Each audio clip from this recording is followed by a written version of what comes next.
সুপ্রভাত বন্ধুরা, welcome back to my channel ARS blog আর ফ্যামিলিতে তোমাদের সবাইকে স্বাগত। শুরু করছি নতুন দিন, নতুন ব্লগ। আজকের ব্লগটা শুরু করলাম ভগবানের প্রসাদ দিয়ে, সকালের টিফিন দিয়ে।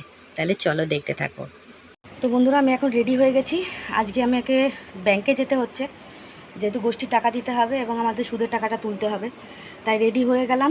ভোগ তৈরি করা কমপ্লিট, সকালের ভোগ দেওয়া হয়ে গেছে, তোমরা দেখেছো। আজকে গুড মর্নিং উইশ তোমাদের প্রসাদ দিয়েই শুরু করেছি, মানে স্টার্টিং ভিডিও আর কি। তো যাই হোক, সমস্ত কিছু জামা কাপড় মেলাই রয়েছে, জানি না কখন বৃষ্টি নামবে। দেখো কতদিনের জামা কাপড় যে মেলা রয়েছে তার ঠিক নেই। ওপাশেও সব মেলা রয়েছে, হাজব্যান্ড ফুল তুলছে। এখন আমি বেরিয়ে যাচ্ছি, গোষ্ঠীর কাজটা করে আসব। আসার পর তারপর হাজব্যান্ডকে বলে রেখেছি যে তুমি ভোগ দেওয়ার হলে একটু ভোগটা বেড়ে দিয়ে দিও, ঠিক আছে? তো চলো আমি যাই, বেরোই, লেট হয়ে যাচ্ছে, 12:30 বেজে গেছে। গুড ইভিনিং বন্ধুরা, শুভ সন্ধ্যা। যখন সকালবেলা বাড়ি থেকে বেরোই তখন তোমাদের সঙ্গে কথা বলেছি, তারপর আর তোমাদের সামনে আসা হয়নি। কারণ আমি বেরিয়েছি পৌরসভার কাজ করতে, প্রায় 12:30 বাজে। তখন 12:30টায় বেরিয়েছি। এক সেকেন্ড দাঁড়াও। 12:30টায় বেরিয়েছি, বাড়ি ঢুকেছি 5:45, 5:30 5:45টায় বাড়ি ঢুকেছি। এত কষ্ট হয়েছে না আমার, পরে বলছি সেগুলো। তার আগে দেখো, চা নিয়েছি, আর এখানে দুটো ক্রিম কেক আর বিস্কুট নিয়েছি। আর এখানে এগুলোকে কি বলে কে জানে, কি বিস্কুট, সেই বিস্কুট দুটো কিনেছি, বেকারি বিস্কুট দুটো। এই দিয়ে চা খাবো, বুঝেছো? চাটা খাই, তারপর তোমাদের সামনে আসছি। তো বন্ধুরা, যেটা বলছিলাম, চাটা একদম ঠান্ডা হয়ে গেছে। দুধ জাল দিলাম, মৌরি ভাজলাম, জাল দিলাম বলছি, মৌরি ভাজলাম। তারপর চা খেতে গিয়ে চাটা একদম ঠান্ডা হয়ে গেছে, তাই আরেকবার একটুখানি ওই চাটা খেয়ে নিলাম। আর একটু চা আছে, ওটা গরম করতে বললাম, ভাল লাগছে না।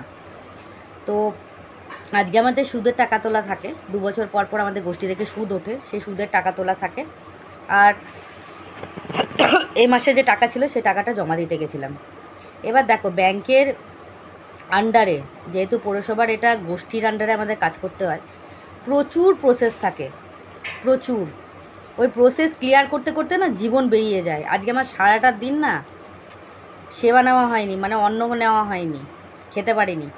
কারণ আমি 5:30 5:45টায় এসেছি, এসে ঘরের সমস্ত কাজ করেছি, মানে বাসন মাজা, ঘর মোছা, ঘর ঝাড় দেওয়া, বিছানা পরিষ্কার করা, বাইরে জামাকাপড় তুলে ঘরে মেলা, যেগুলো শুকিয়ে গেছিলো সেগুলো ভাঁজ করা, এগুলো সমস্ত করে স্নান করে উঠেছি তখন 7টা, ঠিক আছে?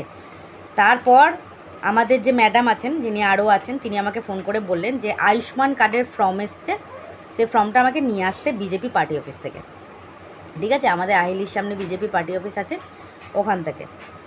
তো আবার ওইটা করে নিয়ে তারপরে আবার দৌড়ালাম, দৌড়ে গিয়ে আবার বিজেপি পার্টি অফিসে গিয়ে ফর্মটা নিয়ে আসলাম।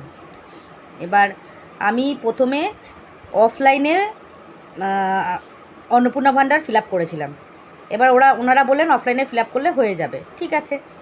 অফলাইনে ফিল আপ করেছি আমি কবে, 2 মাস আগে, কোনো রকম রেসপন্স আসেনি। তারপর মাসের 5 তারিখে আবার অনলাইন ফিল আপ করলাম, জানি না হবে কি না, মানে আমার কপালটা তো খুব ভালো, জানি না হবে কি না। তো যাই হোক, অনলাইন করলাম, এখন দেখা যাক কি হয়। এখন আয়ুষ্মান কার্ডের ফর্মটা দিয়েছে, সেই আয়ুষ্মান কার্ডের ফর্মটা আবার ফিল আপ করে জমা দিতে হবে, ঠিক আছে? আর ছেলে কিন্তু বাড়ি ছিল না। গতকাল আমরা ভিডিও পোস্ট করেছি, সেদিনকে বিকেলবেলা 4:30 5টা নাগাদ ছেলে বেরিয়ে গেছিলো অনুষ্ঠানে, বোধহয় কাজটাপাড়া না কাকিনা, ছেলেকে জিজ্ঞেস করতে হবে, চলে গেছিলো। আর তারপর ছেলে বাড়ি এসছে আজকের দুপুরে বাড়ি এসছে ও। তা ছেলে সারাদিন বাড়ি ছিল না, ছেলে এখন বাড়ি এসছে, এখন আবার একটুখানি শুয়ে রেস্ট নিল। ওর আবার শরীরটাও খুব খারাপ হয়েছে প্রচুর। দেখো, কোথাও গেলে পাঠ কীর্তন করতে গেলে না প্রচুর পরিশ্রম হয়, সে পরিশ্রম করে এসছে, তো ওর শরীরটা দিচ্ছে না। ও এখন একটু বিশ্রাম নিল, বিশ্রাম নিয়ে এখন আবার বেরোচ্ছে, আরেক জায়গায় কথা বলতে যাচ্ছে পাঠের বিষয়ে, তো সেখানে আবার যাচ্ছে, বুঝেছো? এইভাবে আজকে আমার সারাটা দিন কেটে গেল। না তোমাদের একটুখানি মানে সেবা দেখাতে পারলাম, ঠাকুরে যে ভোগ দিয়েছি সে দেখাতে পারলাম, না ঠাকুর পুজো দেখাতে পারলাম, কিচ্ছু না। আমার হাজব্যান্ড তো কিছু করবে না, ও বলে লাভ নেই। যাই হোক, আজকে ভোগে আমি ঠাকুরকে দিয়েছিলাম চাল কুমড়ো দিয়ে মুগের ডাল করেছিলাম, আলু পোস্ত করেছিলাম আর পটল ভেজেছিলাম করে, আর সকালবেলা যেটা দিয়েছি সেটা তো তোমাদের দেখিয়েই দিয়েছিলাম, ঠিক আছে। তো সেটা দিয়ে ঠাকুরকে ভোগটা তৈরি করে নিয়ে আমি চলে গেছিলাম, তারপরে ওর বাবাই ভোগ দিয়েছে, বুঝেছো। তো সারাদিন খাওয়া দাওয়া হয়নি, এখন শরীর ছেড়ে দিয়েছে, ছেড়ে দিলে তো হবে না, আমার আবার মাল এসেছে, মানে ফুলের কাজটা এসছে, এখন আবার ফুলের কাজটা করতে বসবো, বুঝতে পারছো তো। তো যাই হোক, এইভাবেই আজকের দিনটা কাটলো। আজকের দিনে আর ব্লগ দেখাবো না, কালকের দিন সকালবেলা থেকে আবার ব্লগ করে দুপুরবেলা পর্যন্ত ব্লগ কন্টিনিউ করে তারপর পোস্ট করব, ঠিক আছে। আর একটা কথা, তোমরা অনেকেই আমাকে একজন আমাকে কমেন্টে বললো যে আমার ছেলে বেলুড় মঠে যেতে পারে না। আমার ছেলে বেলুড় মঠে যেতে পারবে না, কেন ওদের অনেক রকম ভাগ রয়েছে, ঠিক আছে। মানে ওরা তো বৈষ্ণবের মধ্যে অনেক রকম ভাগ রয়েছে, ঠিক আছে। তো এটাই হচ্ছে ব্যাপার। আর অনেকে বলেছে আমার ছেলে কিন্তু অ্যাকচুয়ালি সন্ন্যাস নেয়নি, আমার ছেলে কিন্তু ব্রহ্মচারী। অনেকে বলেছে সন্ন্যাস নিয়েছে, সন্ন্যাস নেয়নি, ও কিন্তু ব্রহ্মচার্য নিয়েছে, সন্ন্যাস এখনও নেয়নি। সন্ন্যাস জিনিসটা কিন্তু আলাদা পুরোপুরি, ঠিক আছে। ব্রহ্মচর্য নিয়েছে বলেই কিন্তু ও বাড়িতে থাকতে পারছে না, মেন কথা। রথ পর্যন্তই থাকবে, তারপরে ছেলে চলে যাবে, এমন কিছু করার নেই। কষ্ট হোক, দুঃখ হোক, মায়া হোক, ছেলেকে বেঁধে রাখতে পারবো না, বুঝেছো। কী করা যাবে। তো যাই হোক, ছেলের সঙ্গে কথা বলাবো রাত্রেবেলা, ছেলে আসুক ঘুরে। তো এখন 7:30 না 8:10 বাজে, এখন 8:10 বাজে। এখন চা খেয়ে মাল করে নিই, করে রাত্রেবেলা ছেলের সাথে একটুখানি দেখা করাবো তোমাদের সঙ্গে, তারপরে কালকে ভিডিওটা কন্টিনিউ করে তারপর পোস্ট করব। আর একটা কথা, তোমাদের প্রত্যেকটা কমেন্ট কিন্তু আমি দেখেছি, প্রত্যেকটা কমেন্ট পড়েছি, আমার খুব ভালো লেগেছে। কিছু কিছু কমেন্টের অ্যান্সার দিচ্ছে। আর কী বলো তো, আমি একদমই এখন সময় করে উঠতে পারছি না যে প্রত্যেকটা কমেন্টের অ্যান্সার আমি কমেন্ট বক্সে দেবো। এবার কি বলো তো, আমি যদি এখন ভিডিওয় কমেন্ট পড়তে যাই, ভিডিও হয়ে যাবে বড়, বুঝেছো তো।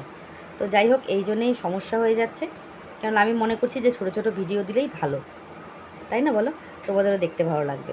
তো যাই হোক, এটা আমি ঠিক বললাম না ভুল বললাম জানি না, তোমরা কিন্তু অবশ্যই কমেন্টে জানাবে।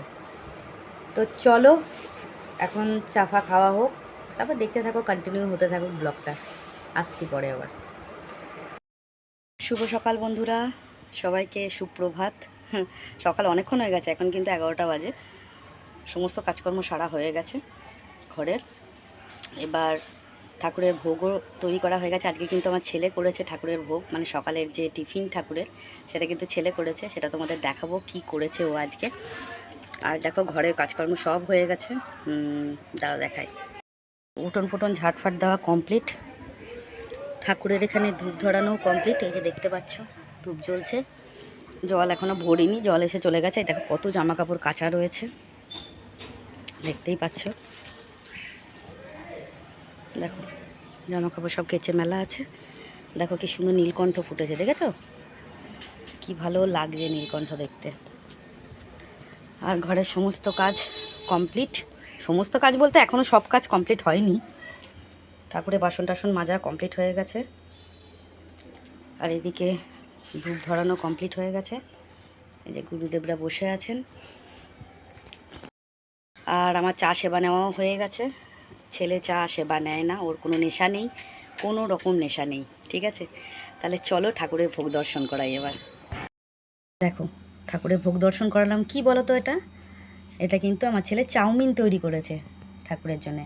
ছেলে যখন প্রসাদ নেবে তখনও তোমাদের দেখাবো, দেখেছো, সস দিয়ে শশা দিয়ে ছেলে বানিয়েছে। এই যে আমার বাবু। বলো বাবা, সবাইকে সুপ্রভাত বলে দাও। সবাইকে জয় নিতাই, জয় গৌর, হরে কৃষ্ণ। সবাই ভালো থাকুন, ভগবানের সেবা করুন, ভগবানকে সুখী করুন, তাহলে আপনারা সবাই সুখী থাকবেন। জয় নিতাই, সকলকে শুভ সকাল, সকলের আজকের দিনটা ভালো কাটুক। তোমরা দেখে নিলে, চলো তাহলে এবার দুপুরের প্রসাদ তৈরি করার পর্ব শুরু হবে, দেখা যাক কী করা হয়। চলো দেখতে থাকো ব্লগটা। দেখো ছেলে এখন সেবা নিচ্ছে, এই দেখো চাউমিনটা সুন্দর হয়েছে না, ঠাকুরের ভোগ। ধোয়া উঠছে, ধোয়া উঠছে পুরো। ঠাকুরের ভোগ নিক ছেলে, জয় নিতাই। চলো তো বন্ধুরা দেখো, ছেলে কিন্তু এখন পাঠ্যের বই পড়ছে, মানে পড়াশোনার বই পড়ছে। আমি তোমাদের আগে বলেছি ও ইয়েতে নবদ্বীপে পড়াশোনা করে, তো সংস্কৃত নিয়ে পড়াশোনা করে, তো সেইগুলো নিয়েই চর্চা করছে। তাই তোমাদের সামনে একটু ক্লিপটা তুলে ধরলাম, দেখতে থাকো। স্মরণ করা সম্ভব। জিহ্বায় শ্রীনাম উচ্চারণ হবেন, হাতের জপের মালায় নামের সংখ্যা রাখা হবে, আর কর্ণ দ্বারা হরিকথা শ্রবণ, আর মন দ্বারা। হ্যালো বন্ধুরা, আবার আসলাম তোমাদের সামনে এখন। তো ঠাকুরকে ভোগ দেওয়া হবে, ভোগ দিয়ে কিন্তু আজকে ভিডিওটা এন্ডিং করব। আর আগের দিনের ভিডিওতে তোমরা প্রত্যেকে খুব সুন্দর সুন্দর কমেন্ট করেছো, কিছু কমেন্টের রিপ্লাই আমি দিয়ে দিয়েছি কমেন্ট বক্সে, বাকিটাও দিয়ে দেবো। আর আর রিলস ভিডিওতেও তোমরা অনেক কমেন্ট করছো। সত্যি যে ভিডিওটা করেছি না, মন থেকে এত কষ্ট হচ্ছিলো, ছেলেটার জন্য এত কষ্ট হচ্ছিলো কি বলবো তোমাদের। যাকে ছেলের সামনে বললে ছেলের মন খারাপ হবে, এখন কিছু বললাম না। তো আমাকে একজন কমেন্ট করেছেন, এক দিদি ভাই, সে তুলসী গাছের মানে তুলসী গাছ নিয়ে আমাকে একটা কমেন্ট করেছে। তো সেই কমেন্টের রিপ্লাইটা কিন্তু আমার ছেলেই দেবে, ঠিক আছে? তাহলে চলো তোমাদেরকে ওই কমেন্টটা পড়ে শোনাই। তো বন্ধুরা, আমাকে রুমা সেন কমেন্ট করেছে, ঠিক আছে? রুমা সেনের কমেন্টটা আমার ছেলেকে একটু জিজ্ঞেস করিনি বাবা।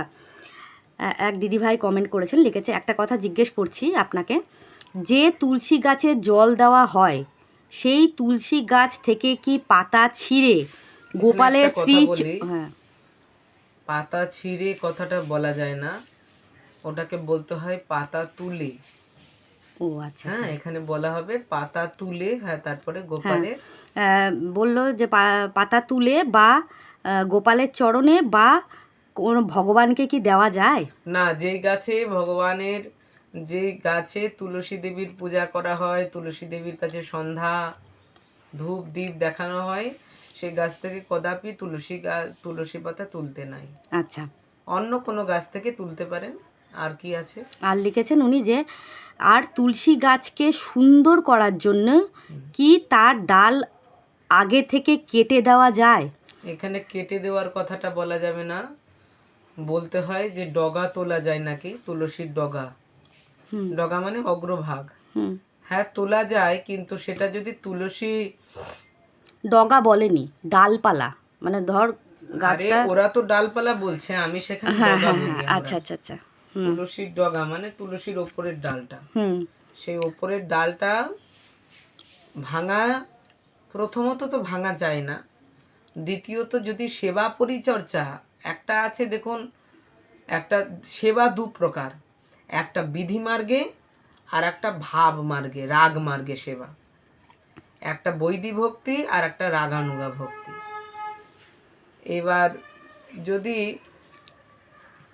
রাগ মার্গে করা যায়, তখন ওটা ভাবনাতে হয়ে যায় তুলসী আমার মা। এখন মায়ের সেবা শুশ্রূষা করতে গেলে ধরেন মাকে একটা ইঞ্জেকশন দিতে হবে, কথার কথা, মার গায়ে অসুখ হয়েছে, মাকে একটা ইঞ্জেকশন। আমি যদি এই সেবা চর্চা করি, মা না ইঞ্জেকশন দেওয়া যাবে না, আমার মায়ের তো কষ্ট লাগবে। আরে ওটা তো সামান্য কষ্ট হচ্ছে, এরপরে ওনার রোগটা তো নিরাময় হচ্ছে। ঠিক তুলসীটাকে যদি আমার নিজের আত্মজ্ঞান করে ভালো ভাবনা, শুদ্ধ ভাবনার দ্বারা যদি তাকে সেবা করা যায়, তাহলে সেই মাথাটা তুলে নিয়ে ওটা ভগবানের চরণে দেওয়া যায়।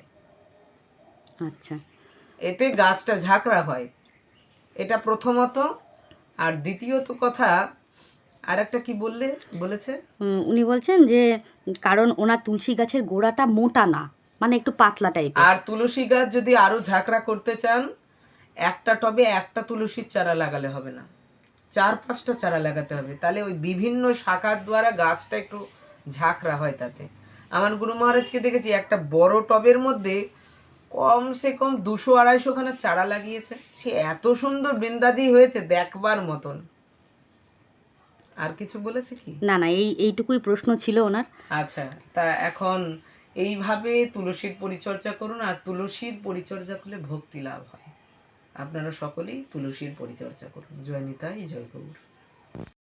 আর একটা কথা যেটা বলার ছিল, ওখানে বললাম আমি যে তুলসী দু প্রকারে সেবা করা যায়, একটা বিধি মার্গে আর একটা হচ্ছে রাগ মার্গে। বিধিমার্গে সেবাটা হচ্ছে বিধিপূর্বক, যেভাবে লেখা আছে এটা করা যাবে না, ওটা করা যাবে না, অনেক কিছু তুলসীর বিধান আছে না, ওটা তুলসীর বিধান ওইভাবে আর এক রূপে সেবা করা যায়, যেটাতে অনেক রকম বিধি আছে।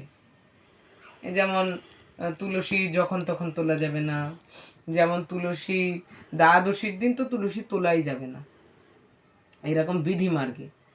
কিন্তু রাগ মার্গে যখন এটা চলে যাবে তখন তুলসী মানে তখন ভগবানের সেবার জন্য আমার তুলসী তোলা নেই, দুপুর হয়ে গেছে, কি করা যাবে ভুলে গেছি, তখন ওই গাছের তলা থেকে আর না হয় তুলসীর কাছে চয়নোদ্ভব দুঃখঞ্চ যদৃদি তব বর্ততে তৎক্ষময় জগৎমাতা বৃন্দে দেবী নমস্তুতে, এই প্রার্থনা জানিয়ে চয়নোদ্ভব দুঃখঞ্চ, হে বৃন্দা দেবী আমি যে তোমাকে চয়ন করছি এতে যে তোমার দুঃখ হচ্ছে, যদ হৃদি তব বর্তেতে, তোমার হৃদয়ে যে দুঃখটা হয়েছে, তৎক্ষময় জগন্মাতা, হে জগন্মাতা আমি তোমার কাছে ক্ষমা চাইছি, বৃন্দে দেবী নমস্তুতে, তুমি আমার প্রতি প্রসন্ন হও, আমি ভগবানের সেবায় তোমাকে লাগাবো।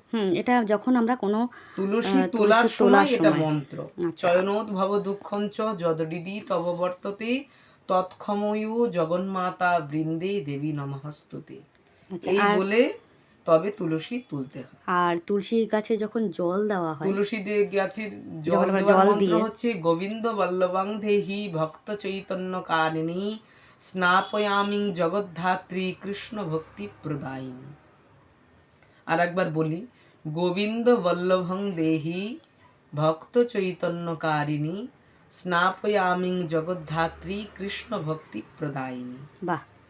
আর তুলসী প্রণাম মন্ত্র হাত জোর করে যখন প্রণাম করতে হয় বলতে হয়, বৃন্দা ওই তুলসী দেব্যই প্রিয়া ওই কেশব অশ্বচ কৃষ্ণ ভক্তি প্রদে দেবী সত্যবত্যই নমো নমঃ। আজকের এটুকুই ছিল তুলসীর কথা, এরপরে আবার কখনো আস্বাদন হবে। জয়নিতাই জয় গৌর। অপূর্ব। তো বন্ধুরা, ভগবানের পুজো এবং ভোগ দেওয়া সম্পূর্ণ হয়েছে। আমার ঘরে নতুন অতিথি এসছে, দেখো গোপাল এসেছেন, ভোলানাথ এসেছেন, নারায়ণ এসেছেন, আর সঙ্গে এসেছেন গিরিরাজ। ওই দেখো দেখতে পাচ্ছ জগন্নাথের নিচে গিরিরাজ রয়েছেন, দুজন গিরিরাজ রয়েছেন। আর এই যে আমার ছেলের ভোগ দেওয়া এবং পুজো করা কমপ্লিট হয়ে গেছে সুন্দরভাবে। আর আজকের মতন ভিডিওটা আমি এখানেই এন্ড করলাম। সবাই ভালো থেকো, সুস্থ থেকো, দেখা হচ্ছে নেক্সট ব্লগে।